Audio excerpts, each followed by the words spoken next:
সময়টা 1963, Washington DC. Martin Luther king junior বলেছিলেন, I have a dream. ঠিক তার 62 বছর পর 2025 সালের ডিসেম্বরে এক পরন্ত বিকেলে ঢাকার জনসমুদ্রে দাঁড়িয়ে তারেক রহমান ঘোষণা দিলেন, আই হ্যাভ আ প্ল্যান। 17 বছরের নির্বাসন আর টেমস নদীর পাড় থেকে বুড়িগঙ্গার তীরে ফেরা, এই যাত্রা কেবল এক নেতার প্রত্যাবর্তন ছিল না, এটি ছিল এক রুদ্ধশ্বাস রাজনীতির বাকবদল। নির্বাচনে 213 আসনের নিরঙ্কুশ জয় এখন সেই প্ল্যান বাস্তবায়নের আনুষ্ঠানিক অপেক্ষা। কিন্তু প্রশ্ন হলো, দীর্ঘ 17 বছরের দুঃশাসন পেরিয়ে আসা এই ধ্বংসস্তূপের ওপর দাঁড়িয়ে সাধারণ মানুষ আসলে তারেক রহমানের কাছে কেমন প্রধানমন্ত্রিত্ব প্রত্যাশা করছে? মানুষের প্রথম ও প্রধান হাহাকার ন্যায় বিচার। 17 বছরের বিচারহীনতার অবসান ঘটিয়ে বিগত সরকারের হোতাদের কাঠগড়ায় তোলা এখন সময়ের দাবি। বিশেষ করে জুলাই 24-এর নারকীয় হত্যাকাণ্ড, হাদি হত্যার মতো নির্মম ঘটনাগুলোর বিচার কি প্রতিহিংসার ঊর্ধ্বে গিয়ে হবে? মানুষ চায় এমন এক প্রধানমন্ত্রী যিনি কোনো রাজনৈতিক রং না দেখে আইনের শাসন প্রতিষ্ঠা করবেন। তারেক রহমানের কাছে আমাদের এক্সপেকটেশন সর্বপ্রথম সেটা হচ্ছে শহীদ ওসমান হাদি হত্যার বিচার সহ জুলাইয়ের যে বিচার সেটা তারা এনশিওর করবে এবং হাসিনাকে দেশে ফিরিয়ে আনার মাধ্যমে তার যে ভার্ডিক্ট যেটা হয়েছে সেটা বাস্তবায়ন করবে। এবং যেহেতু নির্বাচিত সরকার এখন আছে, দেশের অনেকগুলো সংকট অটোমেটিক কমে যাবে এবং ধরেন যে অর্থনৈতিক সমস্যা, বিভিন্ন শিক্ষা ব্যবস্থার যে সমস্যাগুলো বিগত 17 বছর ধরে যেভাবে ফেসিস্ট রেজিম বাংলাদেশের শিক্ষা ব্যবস্থাকে ধ্বংস করেছে, সেটার একটা সুস্পষ্ট একটা আমরা কাঠামো দেখতে পাবো কীভাবে সামনে রান করবে। যেই আকাঙ্ক্ষা নিয়ে জুলাইটা হয়েছে সেটার বড় একটা স্টেক হোল্ডার কিন্তু বিএনপি সরকারও। তো সেই জায়গা থেকে বিএনপি সরকারের কাছে আমাদের এটা এক্সপেকটেশন যে তারা জুলাইকে ধারণ করবে। গণতন্ত্রের এই নতুন ভোরেও রয়ে গেছে কালো মেঘ। আইন নিজের হাতে তুলে নেওয়ার যে মব কালচার বা উন্মত্ততা, তা সাধারণ মানুষের মনে নতুন ভীতি তৈরি করছে। দীপু দাসের মতো প্রাণ হারানো কিংবা সংবাদপত্রের দপ্তরে আগুনের লেলিহান শিখা জানান দিচ্ছে, বিভেদ এখনো কাটেনি। সংখ্যালঘুদের নিরাপত্তা আর ভিন্ন মতের সুরক্ষা নিশ্চিত করতে না পারলে এই পুনরুদ্ধার হওয়া গণতন্ত্র যে ম্লান হয়ে পড়বে তা বলার অপেক্ষা রাখে না। সংখ্যালঘু হিসেবে আমার প্রত্যাশা এটাই, সামাজিকভাবে আমরা যেন একটা অসাম্প্রদায়িক পরিবেশ পাই সারা বাংলাদেশ জুড়ে, যেন কোথাও কোনো সাম্প্রদায়িক হামলার শিকারের খবর আমাদের যেন না শুনতে হয় বা কিছু। সরকার এই জায়গাটা যদি মেনটেন করতে পারে আমাদের জন্য অনেক শান্তির একটা কথা হবে। গণমাধ্যমকে বলা হয় রাষ্ট্রের চতুর্থ স্তম্ভ, অর্থাৎ রাষ্ট্রের আমরা যেটাকে পিলার বলি আর কি। শাসন ব্যবস্থার বেশ কিছু অংশ থাকে, কিন্তু গণমাধ্যমকে এই জায়গাটি দেওয়া হয়েছে গণমাধ্যমের অবস্থানগত কারণ গণমাধ্যম রাষ্ট্রের নানা অনিয়ম, নানা অসঙ্গতি তুলে ধরে রাষ্ট্র ব্যবস্থা যেন সঠিকভাবে পরিচালিত হয় এবং রাষ্ট্র কাঠামো যেন সঠিক লাইনে থাকে, রাষ্ট্রের জবাবদিহির জায়গাটা যেন নিশ্চিত হয়, সেই কাজটি গণমাধ্যম করে থাকে। সুতরাং আবারও একটি নতুন প্রেক্ষাপট, একটি নতুন সরকার, এর মধ্যে অন্তর্বর্তীকালীন সরকারের বিদায় হয়েছে এবং বিএনপি চেয়ারম্যান তারেক রহমানের নেতৃত্বে একটি নতুন সরকার ফর্ম করেছে। সময় খুব বেশি হয়নি, খুবই অল্প, কাজে এই মুহূর্তেই মূল্যায়ন করা অথবা এই মুহূর্তে চাপিয়ে দেওয়ার ব্যাপার না। কিন্তু এটুকু আমরা এক্সপেক্ট করতে পারি বা আমরা প্রত্যাশার জায়গা তৈরি করতে পারি, গণমাধ্যম যে ধরনের লড়াই করে 24-এর আন্দোলন অথবা পরবর্তী সময়গুলোতে গণমাধ্যম তার লেখনী তুলে ধরে রাষ্ট্রের ভঙ্গুর কাঠামোগুলোকে সংস্কারে অথবা ভঙ্গুর কাঠামোগুলোর পুনর্বিন্যাসে যে ধরনের লেখালেখি অব্যাহত রেখেছে, সেই জায়গাটিকে বিএনপি এবং তারেক রহমান তাদের রাষ্ট্র ক্ষমতায় পরিচালনায় আমলে নিয়ে গণমাধ্যমকেও তার জায়গাটি যেন করে দেয়। গণমাধ্যম যেন তার যে রোল সে যেন প্লে করতে পারে। কোনো গণমাধ্যমে যেন আগুন দিয়ে জ্বালিয়ে দেয়া না হয়, কোনো গণমাধ্যম যেন মবের শিকার না হয়, কোনো গণমাধ্যম যেন তার সেলফ সেন্সরশিপটাকেই অ্যাক্টিভ করে বাঁচার চেষ্টা না করে, সেই কাজটি আমরা প্রত্যাশা করি। দীর্ঘ 17 বছর নির্বাসিত জীবন পেরিয়ে যখন বাংলাদেশে আসলেন, বিশাল গণসংবর্ধনায় তিনি বলেছিলেন, আই হ্যাভ এ প্ল্যান। সে প্ল্যানের দিকে আমরা তাকিয়ে আছি, কিন্তু আমার কথা হলো বাংলাদেশে গত 54 বছর যা হয়েছে সেদিকে যেন আর দেশটা ফিরে না যায়।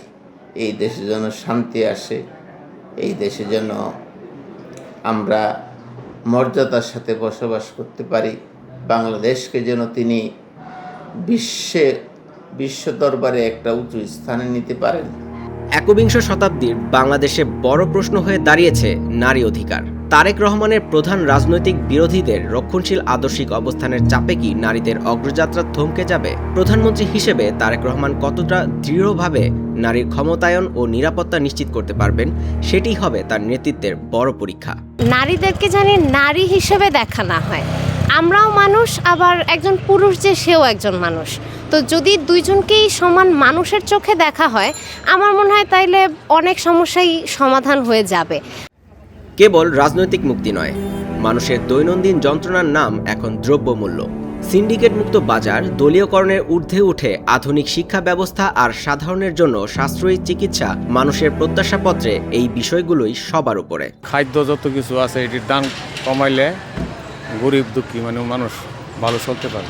ওনার কাছে আমরা এটাই প্রত্যাশা করি যে বাংলাদেশের 17 বছরের যত দুর্নীতি, প্রশাসনের দলীয়করণ, পদোন্নতি দলীয়করণ, নিয়ম ভঙ্গ করে যারা এগুলি করেছে তাদেরকে অন্তত সিন্ডিকেটগুলি নিরূপণ করা। ওনার কাছ থেকে আমাদের আশা এটাই হবে যে উনি আমাদের অর্থনীতি, শিক্ষা ব্যবস্থা, আমাদের সামাজিক যে বিষয়গুলো ছিল, একটা ঐক্যবদ্ধ সুন্দর একটা বাংলাদেশ গঠন করতে পারবেন। শিক্ষা ব্যবস্থার ব্যাপারে আরেকটু না অনেকখানি সজাগ হতে হবে, কারণ স্টুডেন্টদের হচ্ছে শুধু একাডেমিক ব্যাপারগুলো থেকে বের করে এনে কারিকুলাম, মানে এক্সট্রা কারিকুলাম যেগুলো আছে সেগুলোতে ইনভলভ করা খুবই দরকার। আমরা চাই সুস্থ দেশে কোনো গ্যাঞ্জাম জানি হয় না, এইটাই হ্যাডলারে চাই। আমরা গরিবের শান্তিতে থাকতে পারি জানি। আমাদের 1 নম্বর সমস্যা হচ্ছে আমাদের হাসপাতালে শয্যার সংকট। হেলথ সেক্টরে জনবলের মানে অপ্রতুলতা আছে, পেরিফেরিতে এটা বেশি। ঢাকা মেডিকেলে জনবলের ধরেন সংকট ডাক্তারদের ক্ষেত্রে নাই, কিন্তু পেরিফেরাল হাসপাতালগুলোতে আপনার ডাক্তারের সংকট আছে, যন্ত্রপাতির সংকট আছে। তো সেই হিসাবে আপনি 170 মিলিয়ন মানুষকে মানে চিকিৎসা সেবা দেওয়ার জন্য যে ইনফ্রাস্ট্রাকচার, যে বাজেট, যে জনবল, সেটা একেবারেই অপ্রতুল। তো আমাদের এই সব সেক্টরেই আসলে মানে আমাদের অ্যাটেনশন দিতে হবে যদি আমরা এই দেশের স্বাস্থ্য ব্যবস্থাকে উন্নতি করতে চাই। প্রথম চ্যালেঞ্জ আমার কাছে যেটা মনে হয় সেটা হচ্ছে যে তার দলের ভেতরে কিছু এলিমেন্ট আছে যারা আসলে দলের নাম ব্যবহার করে বিভিন্ন ধরনের অনিয়ম বা দুর্নীতি বা চাঁদা এর সাথে সম্পৃক্ত ছিল বলে পত্রপত্রিকা আমরা দেখেছি। সুতরাং তার প্রথম কাজ হচ্ছে যে দলের যারা কর্মী রয়েছেন বা সমর্থক রয়েছেন তারা যদি এই ধরনের কোনো অনিয়ম বা কোনো ধরনের ইলিগাল অ্যাক্টিভিটিসে ইনভলভ হয় তো সেইটা সাংগঠনিকভাবে মোকাবেলা করা। 2 নম্বরে তাদের আরেকটা বড় চ্যালেঞ্জ হচ্ছে যে আমার কাছে মনে হয় যে তরুণদের প্রত্যাশা, তাদের আর যে বেকার সমস্যা কীভাবে সমাধান করা যেতে পারে, এটা একটা বড় চ্যালেঞ্জ। দেশি এবং বিদেশি বিনিয়োগ স্থগিত আছে কিন্তু বর্তমানে। সুতরাং এই যে বিনিয়োগ পরিবেশ তৈরি করা, সেই জন্য প্রথম শর্ত হচ্ছে রাজনৈতিক স্থিতিশীলতা দরকার। 2 নম্বর হচ্ছে আইন শৃঙ্খলা পরিস্থিতির যে অবনতি হয়েছে সেখানে আইন শৃঙ্খলা পরিস্থিতিকে একটা প্রাতিষ্ঠানিক রূপ দেওয়া, যাতে তারা একটা সুশাসন তৈরি করার জন্য কাজ করে। গত 15-16 বছরে অনেক টাকা বিদেশে চলে গেছে। এর যে প্রভাবটা, ক্ষতিকর প্রভাবটা হচ্ছে আমাদের মতো যারা সাধারণ মানুষ তাদের উপর পড়ছে। বিকজ এখানে ডলারের দাম বেড়ে গেছে, আমরা জানি যে ডলারের দাম এখন 120 টাকা এখনও। তো এরপর ফলে কী হচ্ছে, ইনফ্লেশন হচ্ছে, যে মূল্যস্ফীতি, এবং মূল্যস্ফীতি কিন্তু বড় একটা চ্যালেঞ্জ। সুতরাং এখন এই যে ডলার যাতে বাইরে যেতে না পারে, টাকা পাচার যাতে না হয়, তো এই বিষয়গুলো যদি কন্ট্রোল না করতে পারে তাহলে কিন্তু আপনার ইনফ্লেশন নিয়ন্ত্রণে আসবে না। ইনফ্লেশন নিয়ন্ত্রণ যদি না আসে তাহলে কিন্তু দলের যে সমর্থন ভিত্তি সেটা আরও কমে যাবে এবং সেটাকে ক্যাশ করবে জামাত ভিত্তিক রাজনৈতিক দল। রাজনৈতিক দৃষ্টিকোণ থেকে বাংলাদেশ আসলে খুবই একটা ক্রিটিক্যাল লোকেশনে আছে। এখানে ভারত, চায়না সহ মার্কিন যুক্তরাষ্ট্র, আমরা দেখি জাপান, তাদেরও একটা এখানেই আছে, স্টেক আছে। সুতরাং এইখানে ফোকাসটা হবে যে ন্যাশনাল ইন্টারেস্ট, জাতীয় স্বার্থ, এইটা ফোকাস করে অন্যান্য দেশের সাথে সম্পর্ক তৈরি করতে হবে যাতে একটা উইন উইন সিচুয়েশন থাকে। 17 বছরের দীর্ঘ লড়াই আর ত্যাগের পর বাংলাদেশ আজ এক নতুন মোহনায় দাঁড়িয়ে।